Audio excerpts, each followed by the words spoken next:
Hello students, our today topic is what do all acids and base have in common. मतलब हमें ये देखना है कि एसिड और बेस के अंदर क्या कॉमन चीज़ें होती है। तो सबसे पहला जो पॉइंट है, both acid and base show their properties in water because of their ability to release H plus and OH ions in a aqueous solution.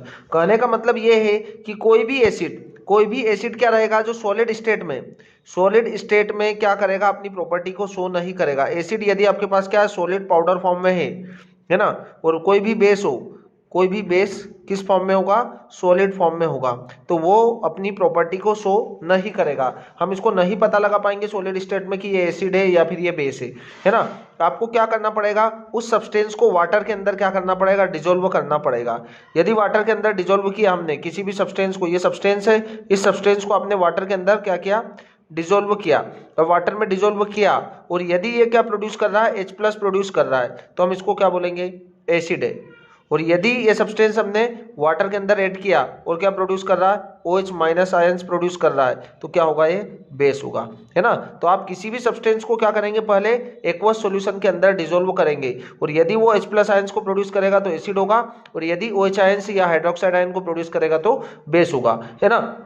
तो ये दोनों में क्या कॉमन चीज होगी, है ना। Both acid and base show their properties in water के अंदर क्या करेंगे, अपनी प्रॉपर्टी को शो करेंगे।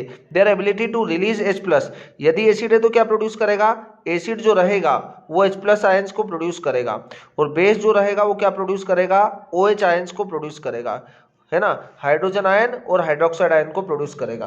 तो किसी भी एसिड को आप क्या करेंगे, आइडेंटिफाई कर पाएंगे कि H प्लस और OH आयंस को प्रोड्यूस किस तरीके से करता है वो, ठीक है। तो हम यहाँ पर कुछ कॉमन एग्जांपल्स को लेंगे। जैसे आपके पास है यहाँ पर HCl, क्या है, HCl।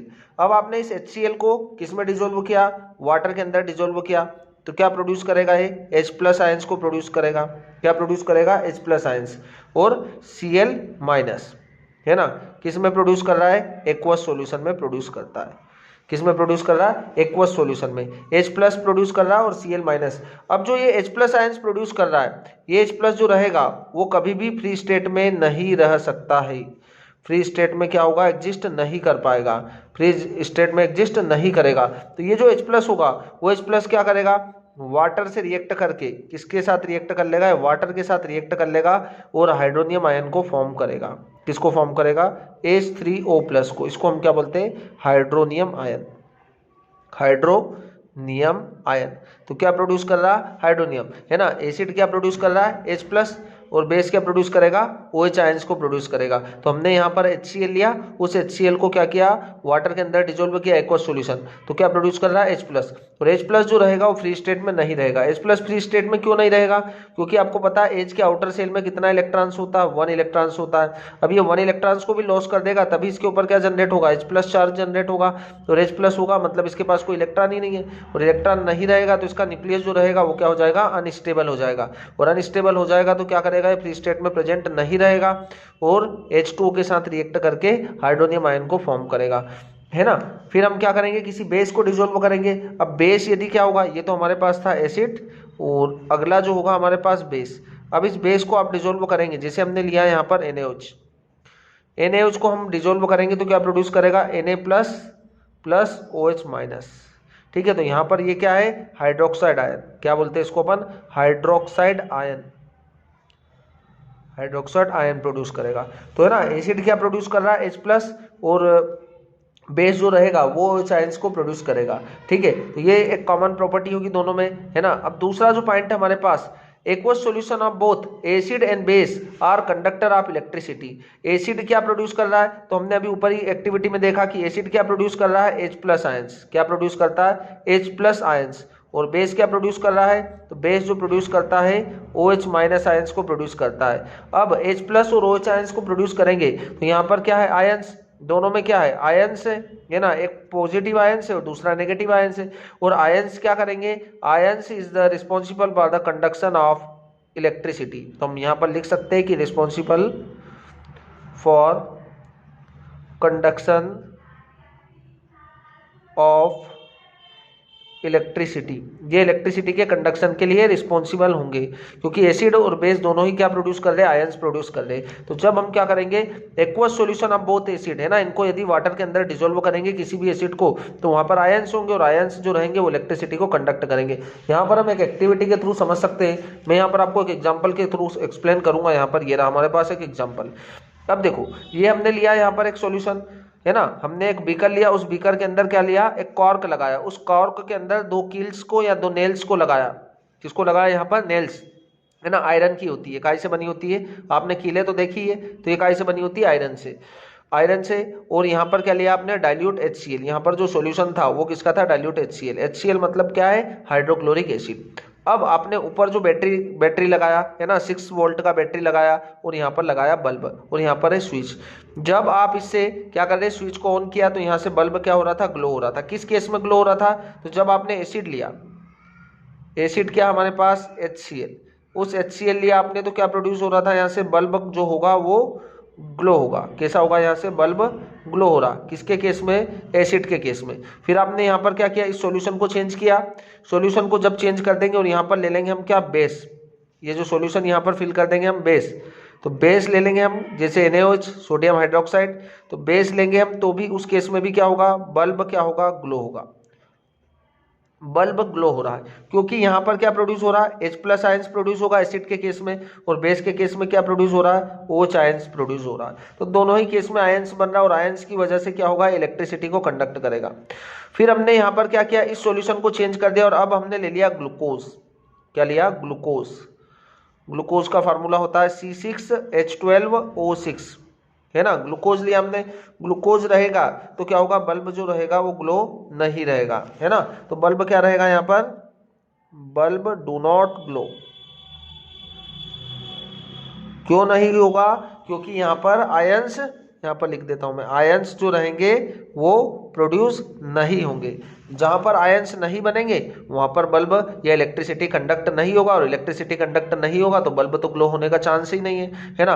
फिर हमने यहाँ पर क्या लिया, एल्कोहल लिया। क्या लिया, एल्कोहल लिया। इस सॉल्यूशन को चेंज करते जा रहे हैं हम। पहले केस में हमने एसिड लिया है ना, तो एसिड के केस में क्या हो रहा, बल्ब ग्लो हो रहा था। फिर हमने इसमें फिल कर दिया क्या, बेस। बेस लिया तो हमने क्या हुआ, OH आयंस की वजह से यहाँ पर इलेक्ट्रिसिटी कंडक्ट होगी, और इलेक्ट्रिसिटी कंडक्ट होगी तो क्या होगा, बल्ब ग्लो हो रहा है। फिर थर्ड केस लिया आपने ग्लूकोज, तो ग्लूकोज क्या कर रहा है, आयंस प्रोड्यूस नहीं कर रहा है, और आयंस प्रोड्यूस नहीं करेगा तो बल्ब ग्लो नहीं होगा। फिर हम ले रहे हैं यहाँ पर एल्कोहल। एल्कोहल भी क्या होगा, यहाँ पर भी आयंस नहीं बन पाएंगे, और आयंस नहीं बनेंगे तो क्या होगा ये, है ना। अब एल्कोहल के कॉमन एग्जांपल क्या होगा, C2H5OH, इसको हम क्या बोलते हैं, इथेनॉल। तो यहाँ पर भी बल्ब क्या होगा, ग्लो नहीं होगा, ठीक है, बल्ब डू नॉट ग्लो, ठीक है। तो यहाँ पर भी बल्ब ग्लो नहीं हो पाएगा। तो इन दो केस में क्या हो रहा, बल्ब ग्लो हो रहा, क्योंकि यहाँ पर आयंस बन रहे। तो ये दूसरी कॉमन एक्टिविटी होगी दोनों में, एसिड और बेस क्या करेंगे, H+ और OH आयंस को प्रोड्यूस करेंगे, जिसके वजह से इलेक्ट्रिसिटी कंडक्ट होगी, है ना। आयंस की वजह से यहाँ पर क्या होगा, सर्किट कंप्लीट हो जाएगा, और सर्किट कंप्लीट होगा तो क्या होगा, बल्ब ग्लो होगा। बाकी इन दो केस में क्या होगा, बल्ब ग्लो नहीं हो रहा है, ग्लूकोज और एल्कोहल के केस में, क्योंकि यहाँ पर क्या होंगे, आयंस नहीं होंगे, और आयंस नहीं होंगे तो बल्ब ग्लो ही नहीं होगा, है ना। अब थर्ड पॉइंट देख लेते हैं हम। तो ये तो हमारे पास हो गया एसिड और बेस के लिए। अब थर्ड पॉइंट जो रहेगा, dilution of both acid and base produce heat. क्या होगा इन दोनों ही केस में, जब आप डाइल्यूशन करेंगे। डाइल्यूशन का मतलब क्या होता है, आप एसिड और बेस को कहां पर मिक्स कर रहे हो, आप एसिड को मिक्स कर रहे हो कहां पर, वाटर के अंदर। किसके अंदर, एसिड एंड बेस। एसिड और बेस को अपन क्या कर रहे हैं, ये वाटर है हमारे पास, इस वाटर के अंदर आप क्या कर रहे हैं, ऐड कर रहे हैं एसिड और बेस को।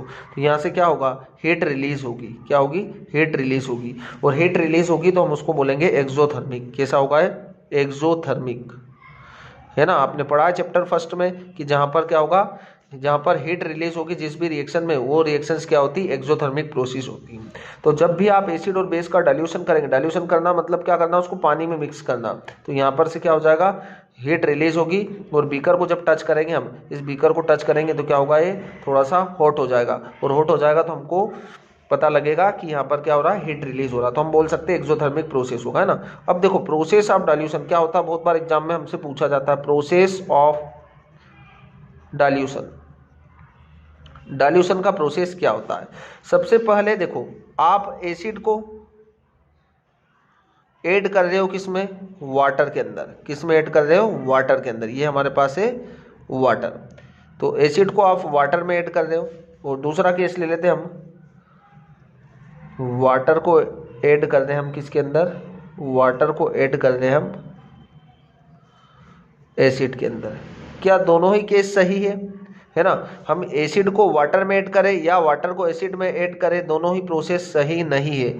आप हमेशा एसिड को किस में ऐड करेंगे, वाटर के अंदर ऐड करेंगे, ठीक है। क्योंकि ये क्या होगा, प्रोसेस जो रहेगा वो क्या कर रहा है, हीट को रिलीज कर रहा है। और हीट रिलीज होगा तो क्या होगा, सॉल्यूशन को आप सॉल्यूशन के अंदर क्या करेंगे, एसिड को धीरे धीरे ऐड करेंगे वाटर के अंदर। यदि वाटर को एसिड के अंदर ऐड करेंगे हम तो यहाँ पर से क्या होगा, एक्सोथर्मिक प्रोसेस है। और एक्सोथर्मिक प्रोसेस होगा तो क्या होगा, हीट रिलीज होगी। और हीट रिलीज होगी तो बीकर क्या हो जाएगा, ब्रेक हो जाएगा। और बीकर जब ब्रेक हो जाएगा तो वो क्या होगा, हमें बर्न कर सकता है, हमें जला सकता है। इसलिए आप कभी भी वाटर को एसिड के अंदर ऐड नहीं करेंगे, हमेशा क्या करेंगे, हम एसिड को वाटर के अंदर ऐड करते हैं। तो ये जो प्रोसेस होगा, इस प्रोसेस का नाम होता है डाइल्यूशन। और एसिड को भी जब हम ऐड करेंगे तो क्या करेंगे, उसमें ड्रॉप वाइज ऐड करेंगे। ड्रॉप वाइज ऐड करने के बाद क्या करेंगे, ग्लास रॉड होती है, ग्लास रॉड से आप क्या करेंगे, यहाँ पर ग्लास रॉड से स्टाइल करेंगे। स्टाइल मतलब उसको हिलाएंगे, है ना। ड्रॉप वाइज ऐड करेंगे जिससे जो हीट रिलीज होगी वो हीट क्या होगी, एटमॉस्फेयर में रिलीज होती रहेगी। तो आपको क्या करना है, ड्रॉप वाइज एसिड को ऐड करेंगे वाटर के अंदर, है ना। तो मैं यहाँ पर कुछ पॉइंट्स लिख रहा हूँ, वो पॉइंट्स वेरी इंपॉर्टेंट है, तो आप याद भी रखें। एसिड, ठीक है। तो ये होगा हमारे पास, acid and base should be added to water, not water to acid and base. मतलब कभी भी हम क्या करेंगे, एसिड को हमेशा वाटर के अंदर ऐड करेंगे, वाटर को कभी भी एसिड के अंदर ऐड नहीं करना हमें। और दूसरा, pour acid and base to water containing beaker drop by continuously stirring, है ना। आपको क्या करना है, जब आप एसिड को ऐड कर रहे हो ड्रॉप वाइज ऐड करेंगे वाटर के अंदर। और आपको क्या करना है, ग्लास रॉड से आप क्या करेंगे, यहाँ से ग्लास रॉड से आपको क्या करना है, स्टील करना है, हिलाना उसको, है ना, हिलाते रहेंगे, जिससे क्या होगा, हीट एटमॉस्फेयर में रिलीज होती रहेगी। तो आपको तीनों कॉमन पॉइंट से बहुत ही अच्छे से क्लियर हो चुके होंगे, है ना। Okay, thank you.